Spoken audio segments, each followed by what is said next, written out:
மர்மம், பழமையான சாபம், கருப்பு மந்திரம். கிராமத்துல ஒரு பழைய கண்ணாடி. அதை பார்த்த ஒவ்வொருவரும் 3 நாட்களில் மாயமாகி விட்டார்கள். ஆனா அந்த கண்ணாடி இன்னும் ஒரு வீட்டுல இருக்கிறது. செங்கல்பட்டு அருகே ஒரு பழைய பங்களால தான் அந்த கண்ணாடி இருக்கிறது. அந்த பங்களாவை யாரும் வாங்க மாட்டாவ. ஏன்னா அங்கு இரவு 12 மணிக்கு ஒரு கண்ணாடி மட்டும் ஒளிரும். அந்த வீட்டை அருண் என்ற யூடியூபர் வாங்குகிறார். அவர் மாய மந்திர வீடியோ எடுக்க ரொம்பவும் ஆசைப்படுறார். ஒரு நாள் லைவ் ஸ்டேட்மெண்ட்ல அவர் அந்த கண்ணாடியை காட்டுகிறார். காய்ஸ், இந்த கண்ணாடியில் ஏதோ இருக்கு போல அப்படின்னு சொல்லும்போது கண்ணாடிக்குள்ள ஒரு ஷேடோ தெரியுது. ஆனால் அருண் பின்னாடி யாரும் இல்லை. அந்த இரவு அருணுக்கு ஒரு சத்தம் கேட்கிறது. என்னை வெளியில் விடு. அவர் பயந்து மிரருக்கு அருகே போகிறார். அங்கே கண்ணாடியில் ஒரு எழுத்து எழுதப்படுகிறது. 3 நாட்களில் உன் உயிர் எனது அப்படின்னு எழுதப்படுது. அடுத்த நாள் மிகவும் பயத்துடன் ஒரு வயதான சாமியாரை அருண் சந்திக்க செல்கிறான்.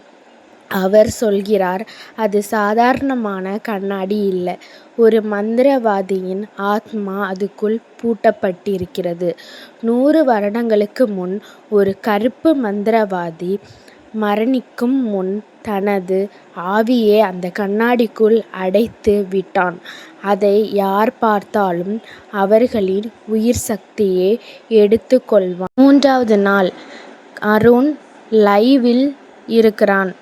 ஆயிரக்கணக்கான மக்கள் பார்க்கிறார்கள். அருண் அந்த கண்ணாடியை உடைக்க முயற்சிக்கிறான்.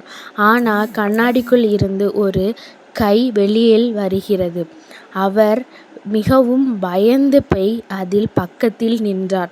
அவனை அந்த கண்ணாடி கடகடவென்று இழுத்து கண்ணாடிக்குள் வைத்து கொண்டது. அதுடன் லைவும் ஆஃப் ஆனது. அடுத்த நாள் போலீஸ் வருகிறது. அருண் காணாமல் போயிருக்கிறான். ஆனால் லைவ் ஸ்டேட்மெண்டில் கண்ணாடிக்குள் அருண் நின்று கொண்டு சிரிக்கிறார். இப்போது அந்த மிரர் யூடியூபர்ஸ்க்காக விற்பனைக்கு மறுபடியும் வைக்கப்படுகிறது. சில கதவுகளை திறக்கக்கூடாது, சில கண்ணாடிகளை பார்க்கக்கூடாது.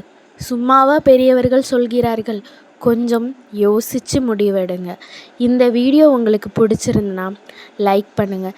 இந்த மாதிரி மர்மம், மந்திரம் போன்ற கதைகளுக்கு நம்மளோட சேனலை சப்ஸ்கிரைப் பண்ண மறந்துடாதீங்க. தேங்க்யூ ஃபார் வாட்சிங்.